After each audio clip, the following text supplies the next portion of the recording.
당신의 그 더러운 속마음을 모를 것 같아. 그럼 어디 한번 법으로 날 이겨 보던가. 이 더러운 여자 당신이 아버지한테 접근한 이유가 돈 때문인 거 모를 것 같아? 70억 재산에 대한 싸움. 과연 누가 승자가 될까요? 지금부터 시작합니다. 구독과 좋아요 부탁드립니다. 김 회장, 이름 김정호. 70을 간 넘긴 나이에도 불구하고 강남 일대 빌딩 6채와 상가 8곳을 소유한 입지전적인 인물이죠. 그가 갑작스레 쓰러졌다는 소식은 평온했던 가족들의 일상을 산산조각 냈습니다.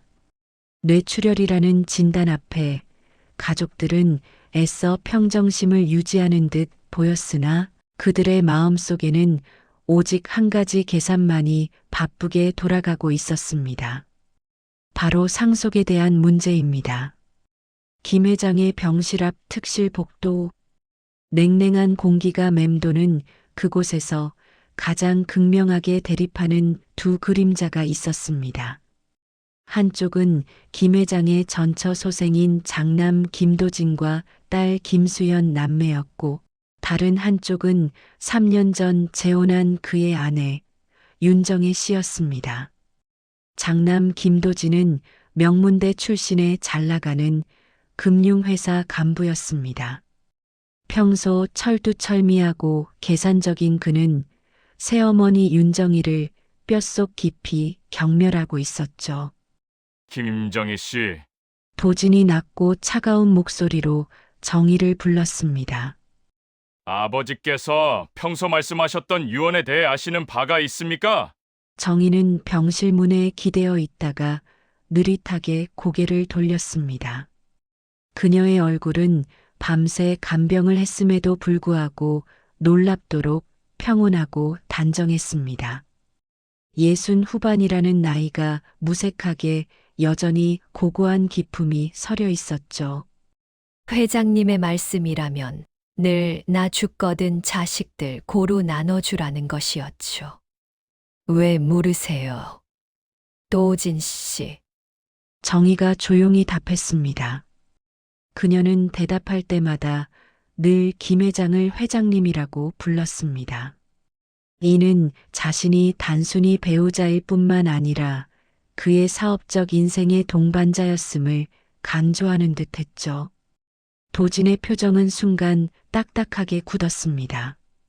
고루 나눈다. 그게 말처럼 쉽습니까? 저희 어머니와 아버지가 평생 피땀 흘려 이룬 재산입니다. 간병인으로 들어와 3년 만에 안주인 행세를 하는 분이 고루 나눈다는 말에 동의할 수 있을지 모르겠군요. 그의 말에는 뼈가 있었습니다.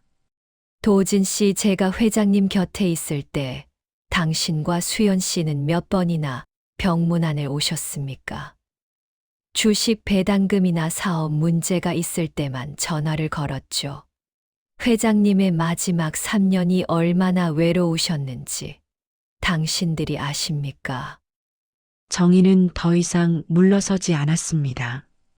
그녀의 목소리는 조용했지만 그 안에 담긴 날카로운 비난은 도진의 심장을 찔렀습니다. 그때 딸 김수연이 초조한 걸음으로 복도를 서성이다가 대화에 끼어들었습니다. 수연은 이혼 후 경제적으로 어려움을 겪고 있어 누구보다 상속에 목말라 있었습니다. 어머, 새어머니 외로움을 달래주는 것도 좋지만 액수가 너무 크지 않겠어요? 수연은 겉으로는 웃었지만 눈빛은 이미 정희의 몫을 계산하고 있었습니다. 설마 아버지 몰래 유언장을 고친다든지 아니면 아버지의 정신이 온전치 않다는 걸 악용할 생각은 아니시겠죠? 수연의 말은 노골적인 경고였습니다. 정희의 얼굴에서 미소가 사라졌습니다. 그녀는 고개를 숙이며 잠시 깊은 숨을 내쉬었습니다. 수현 씨, 법이 무섭지 않으세요? 그런 무서운 말씀은 조심해야 합니다. 정희가 나지막이 말했습니다. 세 사람의 대치가 팽팽한 신경전으로 이어지던 그때 김 회장의 변호사인 최 변호사가 묵직한 서류 가방을 들고 등장했습니다. 최 변호사는 김 회장의 젊은 시절부터 함께 해온 사람이기에 가족들은 그의 등장이 곧 결정적인 순간임을 직감했습니다. 사모님, 도진 씨, 슈연 씨, 회장님께서 제게 맡기신 봉투입니다. 최 변호사가 가방에서 두툼하고 붉은색 봉투를 꺼내 들었습니다. 봉투 위에는 김 회장의 필체로 내가 이 세상을 떠난 후 나의 유산은 이 봉투의 내용대로 한다고 쓰여 있었습니다. 봉투를 보는 순간 세 사람의 눈빛이 흔들렸습니다. 특히 수연은 입술을 깨물며 봉투를 향해 손을 뻗으려 했죠. 도진은 침착하게 변호사에게 물었습니다. 최 변호사님, 이 봉투 안에 최근 작성된 유언장이 있습니까? 도진은 최근에 유언장만이 법적 효력을 가진다는 것을 알고 있었습니다. 최 변호사는 안경을 고쳤으며 느릿하게 답했습니다. 있습니다. 회장님께서 쓰러지시기 사흘 전 건강하실 때 직접 서명하시고 공증까지 마친 유언장이 있습니다. 이 말 한마디에 정희의 입가에 옅은 미소가 스쳤고 도진과 수연의 얼굴은 창백해졌습니다. 사흘 전이라면 정희가 김 회장의 곁을 잠시도 떠나지 않던 바로 그 시점이었기 때문입니다. 개봉하겠습니다. 최 변호사가 봉투를 뜯기 시작했습니다. 종이를 찢는 사악 소리는 복도 전체를 울리는 듯 크게 들렸습니다. 유언장의 내용은 단 2줄이었습니다. 유언장, 나의 모든 재산, 건물, 주식, 현금 일체를 나의 아내 문정희에게 상속한다. 그 순간 접견실에 있던 모든 사람들의 숨소리가 멎었습니다. 도진은 눈을 크게 뜨고 최 변호사를 노려봤습니다. 수연은 손으로 입을 틀어막았고 그 손은 핸드백을 움켜쥐고 부들부들 떨렸습니다. 말도 안 돼. 이게 무슨 말도 안 되는 소리야. 수연이 떨리는 목소리로 중얼거렸습니다. 도진은 테이블을 양손으로 짚고 상체를 숙였습니다. 그의 목소리는 이제 분노를 넘어선 경멸과 냉정함으로 바뀌었습니다. 김정희 씨, 도진이 정희의 이름을 똑똑히 불렀습니다. 당신은 결국 이 모든 것을 노린 거였군요. 우리 아버지를 간병인이라는 명목으로 유혹하고 치매 초기 증세를 이용해 유언장을 강요한 겁니다. 나는 이 유언장을 인정할 수 없습니다. 정희는 차분했습니다. 그녀는 유언장을 내려다보며 희미하게 웃었습니다. 법이 인정합니다. 도진 씨 회장님의 마지막 뜻을 왜 당신들이 거부합니까? 마지막 뜻이요. 아버지의 진짜 뜻이 이럴 리 없어요. 도진이 소리쳤습니다. 당신은 간병인으로 들어와 3년 만에 우리 아버지의 모든 것을 빼앗아 간 교활한 꽃뱀일 뿐입니다. 나는 당신을 고소할 겁니다. 유언장 효력정지 가처분 신청부터 시작할 겁니다. 내가 당신의 모든 것을 밝혀낼 겁니다. 정희는 천천히 자리에서 일어났습니다. 그녀의 눈빛은 이제 더 이상 조용하지 않았습니다. 도끼와 야심으로 가득 차 있었죠. 좋습니다. 해보세요. 도진 씨 당신들이 나를 꽃뱀이라 부른 대가 내가 이 싸움에서 승리하여 톡톡히 갚아주겠습니다. 정희는 복수를 다짐하듯 낮은 목소리로 은조렸습니다. 장남 김도진의 분노는 하늘을 찔렀습니다. 그는 냉철한 금융 전문가답게 감정적인 절규 대신 법적이고 조직적인 반격을 준비하기 시작했죠. 유언장 효력정지 가처분 신청을 준비하는 것과 동시에 그는 새어머니 윤정이의 3년 전 과거부터 현재까지 모든 행적을 샅샅이 파헤치기로 결심했습니다. 꽃뱀 교활한 꽃뱀 반드시 당신의 더러운 속셈을 세상에 드러내고 말겠습니다. 도진은 자신의 사무실에서 정의의 사진을 노려보며 다짐했습니다.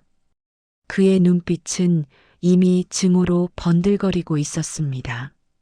도진이 고용한 베테랑 사설 탐정 박 씨는 며칠 만에 놀라운 정보를 가지고 돌아왔습니다. 김 전무님 윤정희 씨, 이 여자 보통 아닙니다. 탐정이 서류를 내밀며 말했습니다. 3년 전 간병인으로 들어오기 전의 기록이 깨끗해요. 너무 깨끗해서 더 수상하죠. 주민번호 등록 정보 외에는 학력, 직장, 심지어 이전 거주지, 이웃들의 증언조차 확보하기가 어렵습니다. 도진은 미간을 찌푸렸습니다. 정체가 불분명하다는 말입니까? 정확히는 숨겼다는 것이죠. 특히 20년 전 기록이 이상합니다. 그때쯤 윤정이라는 이름으로 김 회장님과 같은 건설업계에서 일하던 여성이 있었더군요. 하지만 이름만 같았을 뿐. 그 여인은 20년 전에 이미 재산을 모두 잃고 잠적했다고 알려져 있었습니다. 탐정은 흑백 사진 몇 장을 꺼내 놓았습니다. 사진 속에는 젊은 시절 윤정희의 모습과 함께 김 회장과 사업상 라이벌 관계였던 박 사장이라는 인물이 희미하게 찍혀 있었습니다. 박 사장? 도진은 낯선 이름에 고개를 갸웃거렸습니다. 우리 아버지와 라이벌 관계였던 사람이요? 그렇습니다. 20년 전 김 회장님과의 치열한 입찰 경쟁에서 패배하여 모든 것을 잃고 충격으로 세상을 떠난 인물이죠. 그리고 이 박 사장의 외동딸 이름이 바로 윤정이었습니다. 탐정의 목소리는 의미심장했습니다. 도진의 머릿속이 번개처럼 복잡해졌습니다. 단순한 간병인이 아니었습니다. 그녀는 아버지에게 모든 것을 빼앗긴 복수자의 딸이었을지도 모릅니다. 복수 그녀가 복수를 위해 아버지에게 접근했다는 말입니까? 이 충격적인 비밀은 곧 윤정희의 재혼 목적이 돈이 아니라 파멸일 수도 있다는 것을 암시했습니다. 이 사실이 알려지면 유 원장의 효력을 무효화할 결정적인 증거가 될 수 있었죠. 도진은 탐정에게 더욱 철저한 조사를 지시하며 승리를 확신하는 듯 보였습니다. 하지만 윤정희는 이미 도진의 모든 움직임을 감지하고 있었습니다. 그녀는 수십 년간 갈고 닦은 지독한 인내심과 계산적인 지성을 가진 인물입니다. 도진이 자신을 꽃뱀이라고 비난할 때 그녀의 가슴 속에서 타오른 것은 돈에 대한 탐욕이 아닌 가족을 파멸시킨 김 회장에 대한 핏빛 복수심이었습니다. 정희는 자신의 고급 아파트 드레스룸 거울 앞에 앉아 있었습니다. 그녀의 눈빛은 차가웠고 입가에는 비릿한 미소가 감돌았습니다. 나를 꽃뱀이라고 하셨나요? 김 전무님 좋습니다. 당신들이 상상조차 할 수 없는 독을 품은 꽃뱀이 되어 드릴게요. 그녀는 짙은 립스틱을 바르며 마치 전투에 임하는 장수처럼 스스로를 무장했습니다. 정희는 최 변호사를 통해 김 회장의 모든 재산 목록을 확보했습니다. 단순히 빌딩과 상가뿐만이 아니었습니다. 김 회장이 수십 년간 비밀리에 관리해온 역의 비밀 계좌와 거액의 생명보험 목록까지 포함되어 있었죠. 그중 정의의 시선을 사로잡은 것은 김 회장이 딸 수연에게 몰래 투자하여 수년 전부터 관리해 온 미술품 투자 계좌였습니다. 이 계좌는 장남 도진조차 모르고 있던 김 회장과 딸 수연 단둘만의 은밀한 거래였습니다. 정희는 이 가족의 가장 취약한 지점이 바로 돈 앞에서는 핏줄도 소용없다는 것임을 알고 있었습니다. 그녀는 수연을 이용해 도진을 무너뜨리기로 결심합니다. 그날 밤 정희는 딸 김수연에게 접근했습니다. 수연은 이혼 후 사업 실패로 빚에 시달리고 있었기에 정희는 그녀의 금전적 약점을 파고들었습니다. 수연 씨 아버님이 당신에게 몰래 해주시던 그 미술품 투자가 사실 불법적인 자금 세탁에 이용되고 있었다는 사실을 아세요. 정희가 나지막이 속삭였습니다. 수연은 깜짝 놀라 정희를 바라봤습니다. 무슨 말씀이세요? 새어머니 아버지가 저를 위해 투자해 주신 거라고. 투자는 맞죠. 하지만 그 돈의 출처가 불분명하다면 어떻게 될까요? 지금 도진 씨가 유언자, 무효 소송을 하면서 아버지의 모든 재산을 파헤치고 있습니다. 그 과정에서 수연 씨의 계좌가 불법 자금 출처로 드러난다면 당신은 유산은커녕 횡령죄로 감옥에 갈 수도 있습니다. 정희는 수연의 불안감을 극대화했습니다. 수연의 얼굴은 하얗게 질렸습니다. 그녀에게 필요한 것은 돈뿐만이 아니라 자신의 안전이었습니다. 하지만 어떻게 해야? 수연이 떨리는 목소리로 물었습니다. 간단합니다, 수연 씨. 정희가 섬뜩하게 미소 지었습니다. 당신은 이 모든 것을 오빠인 도진 씨가 꾸민 일이라고 진술하면 됩니다. 오빠가 아버지의 재산을 독점하기 위해 당신의 계좌를 불법 자금 통로로 이용했다고 말하세요. 그러면 나는 당신이 횡령죄에서 벗어날 수 있도록 변호사를 선임해 줄게요. 이것은 핏줄을 향한 가장 잔인하고 은밀한 배신 제안이었습니다. 수연은 잠시 망설였지만 감옥에 갈 수도 있다는 공포와 도진에 대한 평소의 질투심이 합쳐져 그녀의 이성을 마비시켰습니다. 수연에게는 아버지의 사랑보다 눈앞의 돈과 안전이 더 중요했습니다. 알겠습니다. 새어머니 오빠가 그랬다고 말할게요. 수연은 결국 유혹에 넘어갔습니다. 그녀의 눈에서는 눈물이 흘렀지만 그것은 죄책감의 눈물이라기보다는 자신의 비루한 운명에 대한 절망에 가까웠습니다. 한편 장남 도진은 자신이 승리했다고 믿고 있었습니다. 탐정이 밝혀낸 정의의 과거, 즉 복수를 위한 접근이라는 결정적 증거를 손에 넣었기 때문이죠. 그는 변호사 사무실로 향하는 차 안에서 승리의 미소를 지었습니다. 윤정희 씨, 당신의 복수는 여기서 끝입니다. 아버지의 재산은 우리 핏줄이 지킵니다. 하지만 도진은 알지 못했습니다. 자신이 믿었던 동생 수연이 이미 계모의 달콤하고 독한 덫에 걸려들었다는 사실을요. 장남 김도진은 자신의 반격이 성공하리라 확신했습니다.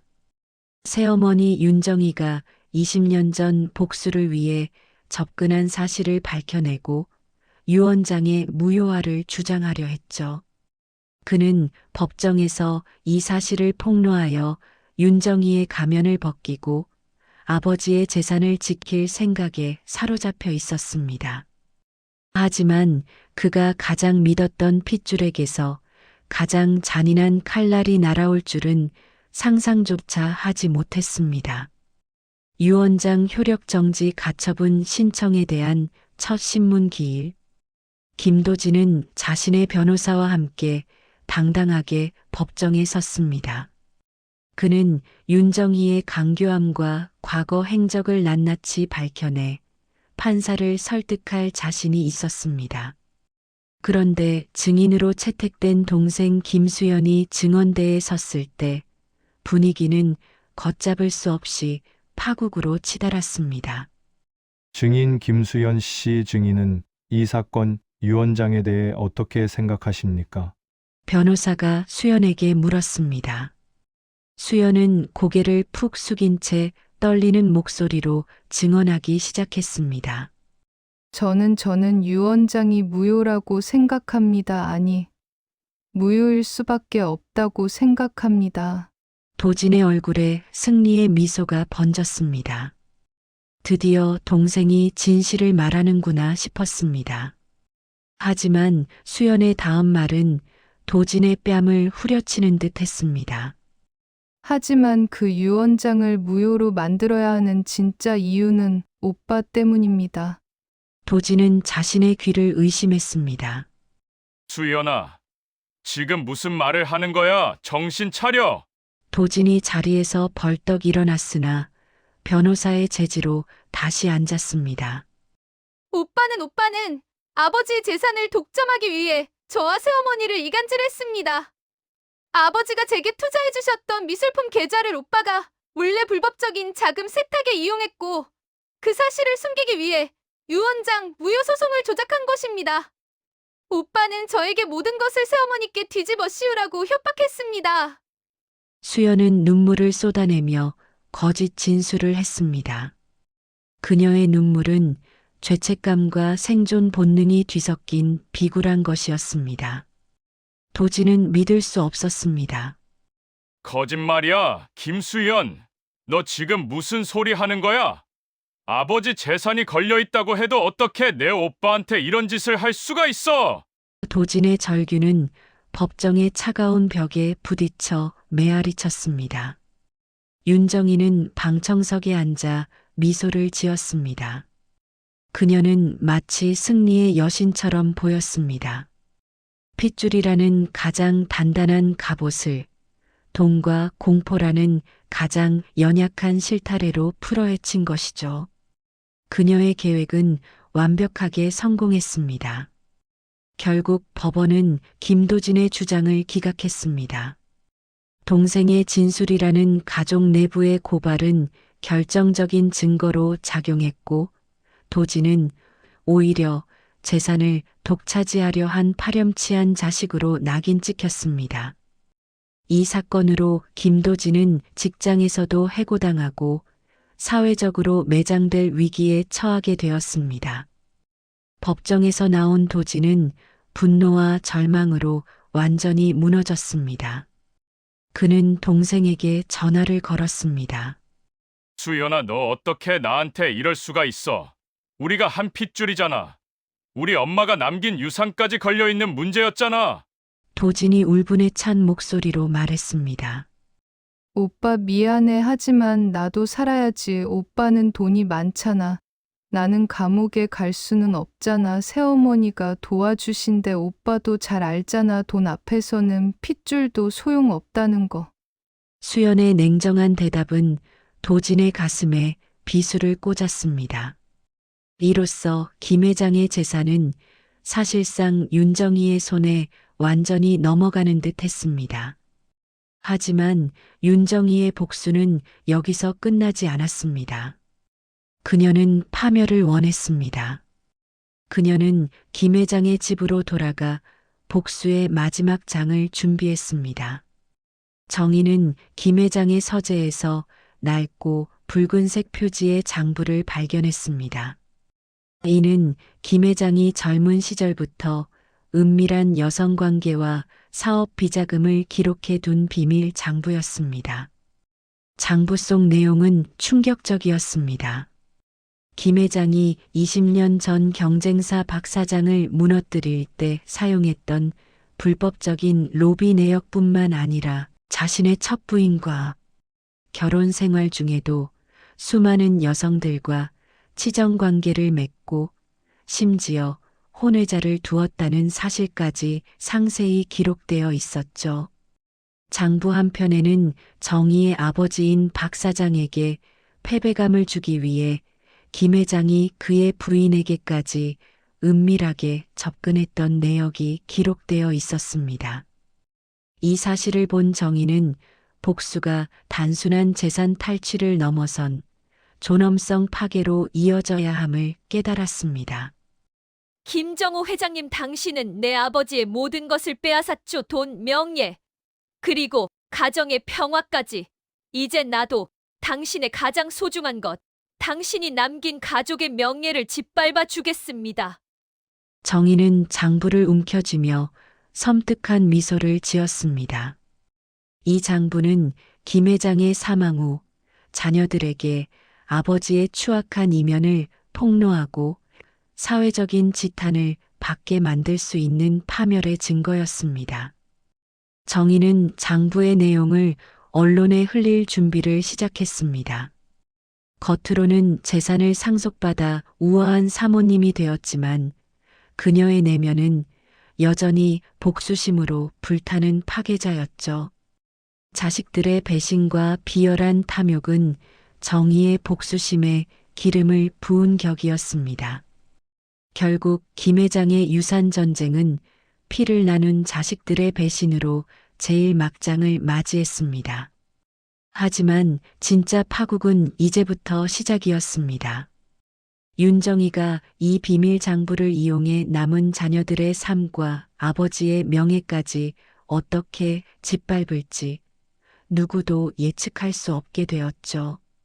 장남 김도진의 삶은 완벽하게 무너졌습니다. 동생 김수연의 배신으로 인해 유언장 효력 정지 가처분 신청은 기각되었고 그는 아버지의 재산을 탐하여 동생을 협박한 파렴치한으로 사회에 낙인 찍혔습니다. 금융회사 간부 자리에서도 불명예스럽게 해고되었죠. 도진은 모든 것을 잃었습니다. 고급 아파트와 외제차를 모두 정리하고 그는 낡은 반지하 방으로 쫓겨나듯 이사했습니다. 핏줄에게 배신당한 충격과 분노는 그를 폐인으로 만들었습니다. 그는 밤마다 술에 의지하며 절규했습니다. 나한테 왜 이래야 했어? 아버지! 그리고 수연아! 내가 뭘 그렇게 잘못했는데? 핏줄을 배신한 대가가 겨우 이거였어! 절망의 나락에서 허우적대던 도진에게 유일한 탈출구는 복수뿐이었습니다.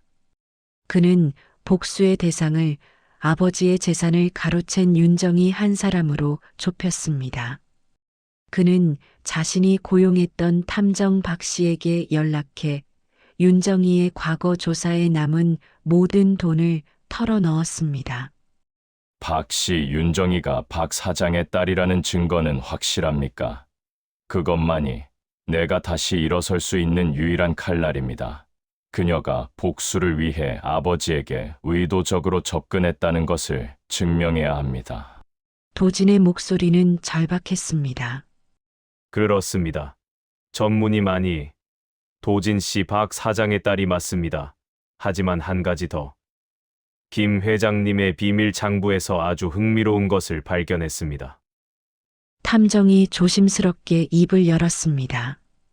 탐정은 김 회장의 서재에서 정의가 미처 발견하지 못하고 흙먼지를 뒤집어 쓴 채 방치된 낡은 서류철 하나를 추가로 찾아냈습니다. 이 서류철은 김 회장이 젊은 시절 은밀하게 처리했던 개인적인 의료 및 법률 기록이었습니다. 이 기록을 보면 김 회장님이 90년대 중반 제주도에서 만났던 한 여성에게 거액의 생활비를 정기적으로 보냈던 내역이 있습니다. 그리고 더 충격적인 것은 그 여성이 아이를 낳고 양육했다는 기록과 함께 진짜 확인을 위한 법률 상담 기록이 남아 있습니다. 탐정의 말은 도진의 뇌리를 강타했습니다. 김 회장의 혼외자. 이것은 상속 전쟁의 판도를 뒤엎을 수 있는 핵폭탄과 같았습니다. 김 회장이 유언장의 전 재산을 윤정희에게 상속한다고 명시했더라도 또 다른 핏줄이 나타난다면 법적으로 유류분 청구권 최소 상속 지분을 주장하며 유언장의 효력에 치명적인 손상을 입힐 수 있었기 때문입니다. 윤정희가 전 재산을 노리고 복수를 계획했다면 그녀에게 이 혼외자는 최대의 장애물일 수밖에 없었죠. 도진은 순식간에 절망에서 벗어났습니다. 혼외자 핏줄. 그래, 핏줄. 윤정이는 결국 돈이 목적이야. 그녀는 복수도 원하지만 그보다 돈을 잃는 것을 가장 두려워할 거야. 도진의 눈에 다시금 광기가 서리기 시작했습니다. 이제 도진의 복수는 두 가지 목표를 가지게 되었습니다. 첫 번째, 윤정이가 복수를 위해 아버지에게 접근한 증거를 확보하는 것. 두 번째, 김 회장의 혼외자를 찾아내 윤정이의 상속분을 법적으로 무너뜨리는 것. 탐정은 혼외자의 어머니가 현재는 연락이 끊겼지만 아이는 20년 전부터 서울 외곽의 한 평범한 동네에서 살고 있었다는 단서를 제공했습니다. 놀랍게도 그 아이는 김 회장의 이름 대신 어머니의 성을 따르고 있었으며 평범한 삶을 살고 있었죠. 김 회장님은 왜 그 아이를 찾지 않았을까요? 왜 유 원장의 그 아이를 언급하지 않았을까요? 도진은 의문을 품었습니다.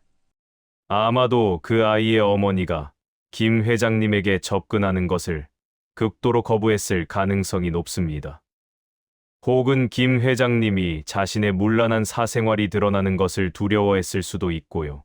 중요한 건 그 아이가 진짜 핏줄이라는 사실입니다. 탐정이 강조했습니다.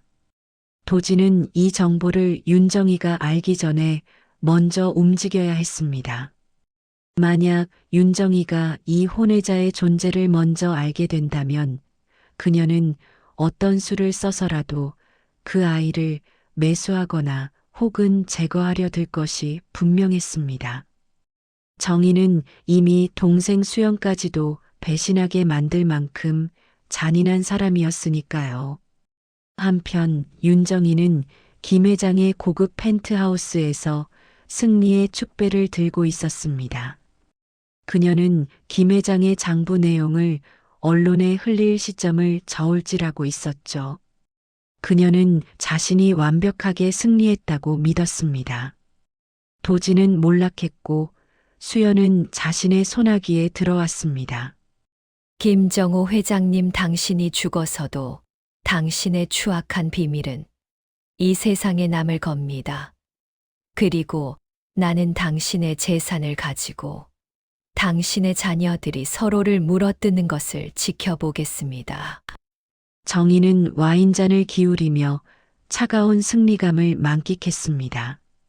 하지만 그녀는 자신의 완벽한 승리 방정식에 혼외자라는 예상치 못한 변수가 끼어들었다는 것을 전혀 알지 못했습니다. 바로 지금 나락으로 떨어졌던 김도진이 그 핏줄의 그림자를 찾아 어둠 속에서 기어 올라오고 있다는 사실을요. 상속 전쟁의 불길은 이제 새로운 국면을 맞이했습니다. 복수자의 딸 윤정이와 페류나로 낙인 찍힌 장남 도진, 그리고 존재조차 몰랐던 김 회장의 숨겨진 핏줄이 얽히면서 이 막장 드라마는 누구도 예측할 수 없는 방향으로 폭주하게 될 것입니다. 장남 김도진은 희망의 끈을 놓지 않았습니다. 아버지 김 회장의 혼외자를 찾아내는 것이 자신의 마지막 패이자 윤정이를 무너뜨릴 유일한 방법이라고 믿었죠. 탐정 박 씨의 도움으로 끈질기게 추적한 끝에 마침내 도진은 김 회장의 숨겨진 핏줄을 찾아냈습니다. 그의 이름은 이정우.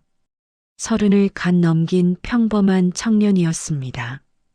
정우는 어머니와 단둘이 살아왔으며 아버지가 누구인지 전혀 모르는 채 자랐습니다. 도진은 정우에게 김 회장이 친부라는 사실과 함께 그가 거액의 재산을 남겼다는 충격적인 진실을 전했습니다. 이정우 씨, 당신은 김정호 회장의 피를 이은 아들입니다. 그리고 그분은 엄청난 재산을 남기셨습니다. 지금 윤정이라는 여자가 이 재산을 모두 가로채려 하고 있습니다. 당신은 당신의 권리를 되찾아야 합니다. 도진은 정우에게 간절하게 호소했습니다. 정우는 혼란스러워했습니다. 친아버지 저 같은 사람에게 그런 아버지가 있었다고요? 평생 연락 한 번 없던 아버지가 이제 와서 저에게 뭘 해준다는 거죠? 그의 목소리에는 깊은 상처와 분노가 배어 있었습니다. 하지만 도지는 끈질겼습니다. 당신 어머니에게도 분명 상속권이 있을 겁니다. 이 모든 재산은 당신이 누릴 자격이 있습니다. 당신은 윤정이가 이룬 모든 것을 되돌릴 수 있는 유일한 존재입니다. 정우는 결국 도진의 설득에 넘어갔습니다. 그는 비록 아버지를 미워했지만 어머니의 한과 자신들의 잃어버린 권리를 되찾기 위해 유산 싸움에 합류하기로 결심했습니다. 혼외자의 등장은 윤정희에게 치명적인 일격이었습니다. 그녀가 핏빛 복수를 위해 김 회장의 모든 것을 빼앗았다고 생각한 순간 예상치 못한 진짜 핏줄이 나타난 것이죠. 유류분 청구권은 법적으로 누구도 막을 수 없는 최소한의 상속 권리였습니다. 윤정희의 완벽한 승리에 금이 가기 시작했습니다. 정희는 이 사실을 알고 광분했습니다. 혼외자, 김정호 이 늙은이가 죽어서까지 나를 괴롭히는군. 나의 복수를 방해하다니. 그녀는 자신이 애써 조작한 유언장과 언론에 흘리려던 김 회장의 추악한 비밀 장부가 무용지물이 될 위기에 처하자 극도로 흥분했습니다. 윤정희는 정우를 찾아갔습니다. 그녀는 정우에게 거액의 합의금을 제시하며 유산 분쟁에서 손을 떼라고 회유했습니다. 하지만 정우는 단호했습니다. 저는 돈 때문에 온 것이 아닙니다. 어머니의 한을 풀고 당신 같은 사람이 그분의 유산을 모두 가로채는 것을 두고 볼 수 없습니다. 정희는 정우의 단호함에 당황했습니다. 그녀는 자신이 예상했던 돈에 눈먼 자식과는 다른 유형의 적을 만난 것이었습니다. 복수는 윤정희의 삶의 전부였습니다. 그녀는 자신의 아버지를 파멸시킨 김 회장, 그리고 그에게서 모든 것을 빼앗은 자녀들에게 똑같은 고통을 안겨주고 싶었죠. 혼외자의 등장은 그녀의 복수 계획을 완전히 망쳐놓는 것이었습니다. 결국 윤정희는 최후의 선택을 합니다. 그녀는 김 회장이 입원해 있는 병실로 향했습니다. 그녀의 손에는 김 회장의 비밀 장부가 들려 있었습니다. 김 회장은 여전히 의식이 없는 상태로 병상에 누워 있었습니다. 그 주변에는 도진과 정우가 서 있었고 그들은 회장의 마지막 순간을 지키고 있었습니다. 그때 병실 문이 거칠게 열리고 윤정희가 등장했습니다. 그녀의 눈은 핏발이 서 있었고 손에는 김 회장의 붉은색 비밀 장부가 들려 있었습니다. 당신들 감히 나의 복수를 망치려 해. 김정호, 당신은 죽어서도 나를 괴롭히는군. 하지만 나는 여기서 모든 것을 끝낼 거야. 윤정희는 장부를 김 회장의 얼굴에 내던지듯 펼쳐 보였습니다. 이 장부에는 김정호 회장의 추악한 모든 것이 기록되어 있습니다. 불법적인 로비, 사업 비자금, 그리고 수많은 여자들과의 치정 관계. 심지어 당신들의 어머니와 결혼 생활 중에도 혼외자를 두었죠. 바로 이 옆에 서 있는 이정우 씨가 그 증인입니다. 정희는 광기 어린 목소리로 모든 비밀을 폭로했습니다. 그녀의 광기 어린 눈빛은 도진과 정우를 번갈아 노려봤습니다. 어머니의 한, 아버지의 유산, 그 모든 것이 이 더러운 회장의 가면 뒤에 숨겨진 추악한 진실일 뿐이야. 정희는 울부짖었습니다. 그녀는 자신의 복수를 위해 모든 것을 불태우려 했습니다. 그때였습니다. 기적처럼 김 회장의 손가락이 미세하게 움직였습니다. 그리고 그의 눈꺼풀이 천천히 열렸습니다. 의식이 없던 김 회장이 윤정희의 절규와 비밀 폭로를 듣고 깨어난 것이었습니다. 김 회장은 정희의 손에 들린 붉은 장부를 희미하게 바라봤습니다. 그리고 도진과 정우의 얼굴을 차례로 응시했습니다. 그의 눈에는 알 수 없는 슬픔과 후회가 가득했습니다. 김 회장은 힘없는 목소리로 간신히 한마디를 내뱉었습니다. 정이 미안하다. 그리고 사랑한다.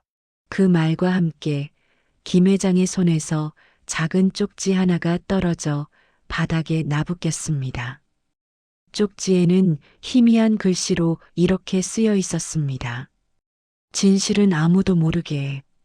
그것이 김 회장의 마지막 말이자 마지막 비밀이었습니다. 그는 더 이상 아무런 말을 하지 못하고 가늘게 떨리던 손이 축 늘어졌습니다. 그는 그렇게 모두의 탐욕과 복수, 그리고 배신 속에서 쓸쓸하게 숨을 거두었습니다. 김 회장의 죽음과 함께 상속 전쟁은 또 다른 국면을 맞이했습니다. 윤정희는 모든 비밀을 폭로했지만 김 회장의 마지막 말은 또 다른 의문을 남겼습니다. 그의 죽음은 과연 복수의 끝이었을까요? 아니면 새로운 파멸의 시작이었을까요?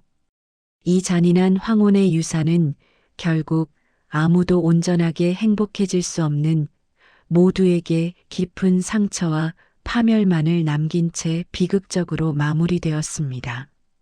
핏줄이라는 이름 아래 숨겨진 탐욕과 복수는 결국 모두를 집어삼키고 말았습니다. 지금까지 시청해 주셔서 감사합니다. 구독, 좋아요, 알림 설정도 부탁드립니다.